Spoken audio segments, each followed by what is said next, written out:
네, 안녕하세요 여러분들 반갑습니다. 데이언 멘토 권혁철입니다. 오늘 CS 윈드에 대해서 말씀을 드리려고 하는데, 아시다시피 CS 윈드의 경우에는 신재생 에너지인 풍력 관련 기업이죠. 제가 그리고 저번 영상에서 아마 이렇게 말씀을 드렸을 거예요. 현재 정부 부처인 산업통상자원부에서 나온 보도 자료에 대해서 말씀을 드렸었는데, 올해 10월부터 이 해상풍력 경쟁 입찰 공고 추진 계획에 있었죠.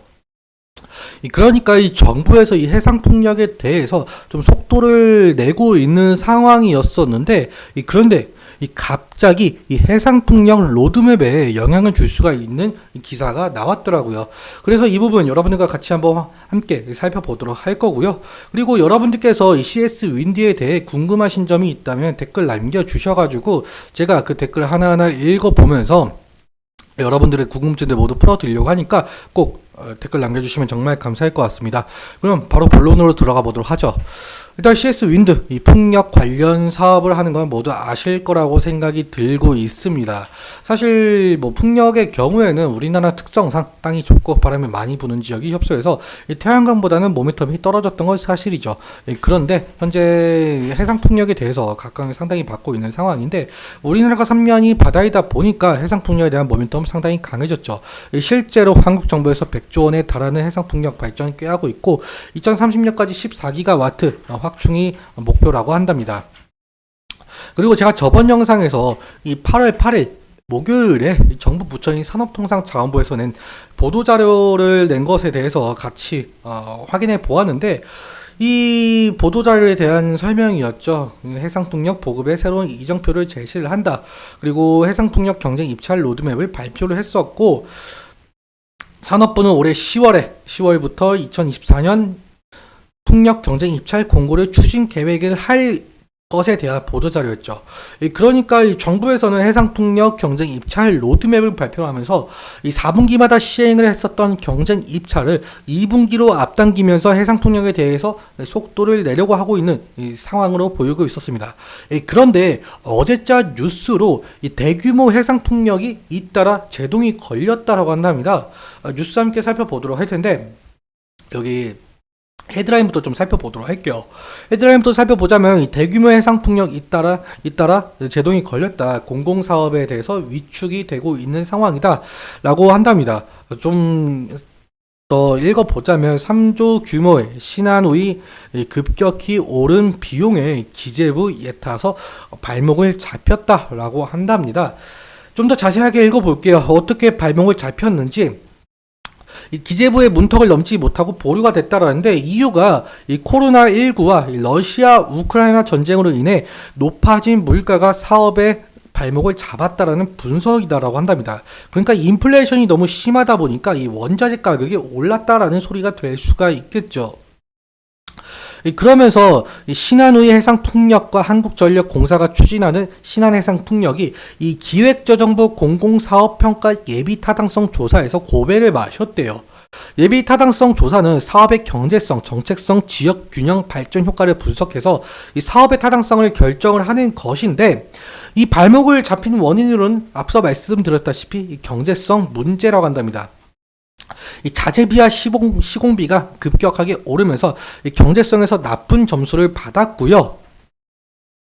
그러면서 이 남동발전과 한전 프로젝트의 제동이 걸리면서 해상풍력 사업에서 이 공공의 역할이 위축이 될 수 있다는 우려가 제기가 되고 있고, 근데 앞서 말씀드렸다시피 산업통상자원부에서 이 해상풍력 경쟁 입찰 로드맵을 발표를 했지만, 이 신한우이와 이 신한해상풍력 사업에 대해서 이 예타를 통과하지 못했기 때문에 이 공공주도 사업의 위축 가능성이 좀 커지고 있다라는 겁니다. 그러니까 다시 정리해서 말씀을 들어보자면, 현재 신한우이와 이 신한해상풍력 프로젝트가 이 경제성 문제로 인해서 기재부 예타에서 발목을 잡힌 상황인데, 이 프로젝트가 제동이 걸리면서 이 전체적인 해상풍력 사업에 대해서 위축이 될 가능성이 크다라는 거죠. 그러니까 해상풍력 경쟁 입찰 로드맵을 발표하면서 이 공공부문 역할을 확대하겠다고 추진을 하겠다고 했지만, 이 공공주도 사업에 대해 입찰 참여가 불투명해지면서 이 사업 전반적으로 위축이 될 수가 있다라는 겁니다. 그렇다는 뜻은 결국 이 풍력 사업에 대해서 위축이 되면서 이 풍력 기업들이 타격을 입을 가능성이 크다라는 거겠죠. 하지만 이 AI 산업 발달로 인해 이 부족해진 전력 인프라망 구축은 이 변함없이 진행이 되어야 되기 때문에 이 정부에서 이 과연 어떤 조치를 취할지 지속적으로 체크해야 할 이슈로 보이고 있습니다. 그럼 이어서 차트 보면서 이 기술적인 측면 보도록 하죠. 오늘 CS 윈드의 차트를 보시면 0.15% 상승의 모습을 보여주고 있는데 일단 아래 꼬리가 상당히 길게 달린 모습을 확인할 수가 있어요. 제가 저번 영상에서도 말씀을 드렸지만 아마도 이 금일 상승의 이유는 현재 이 트럼프보다 해리스가 지지율이 앞섰다라는 평가가 나왔었고, 그리고 CS 윈드 2분기 실적 상당히 좋은 흐름을 보여줬었죠. 그 이유에 대해서는 블라트 때문이라고 말씀을 드렸었고, 그리고 현재 이 해리스 테마와 실적에 대한 것에 격포즈를 작용하면서 지속적으로 상승을 하고 있다라고 생각을 해주시면 될 것 같습니다.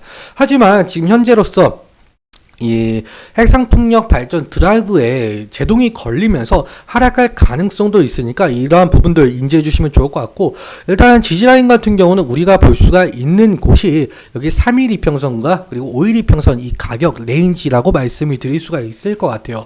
실제로 이 아래 꼬리가 지속적으로 5일 이평선을 좀 지지해 주면서 상승 중에 있는 것을 확인할 수가 있겠고요. 만약에 이 부근을 이탈을 하게 된다고 한다면 바로 밑에 있는 이 481 이평선 부근이 될 가능성이 높겠죠. 하지만 이 481 이평선까지 이탈하게 된다면 결국에는 리스크적인 관리는 필요할 수 있을 것으로 보이고 있고요.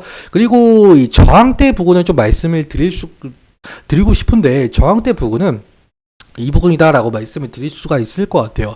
과거에 2023년 12월 달에도 결국에는 이 가격대를 돌파를 해주지 못하는 흐름을 보여줬었고, 과거에 그리고 2022년도에도 이 구간에서 저항이 일어나면서 하락을 한 바가 있었었죠.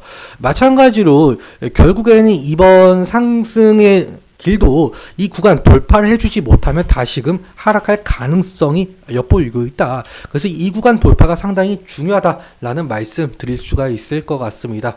그럼 수급적인 측면 잠깐 살펴보자면 오늘의 경우 개인이 3만 1000주 매수가 되었네요.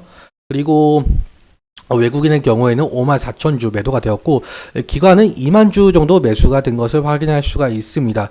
금투, 보험, 투신, 기타 금융에서 매수를 했지만 연기금과 사모펀드에서 매도가 나왔고, 그리고 특이하게 외국인이 3거래일째 매수가 되었지만 오늘은 반대로 매도가 된 것을 확인할 수가 있어요. 아무래도 오늘 상승의 길을 외국인이 좀 막지 않았나, 그렇게 말씀을 드릴 수가 있을 것 같습니다.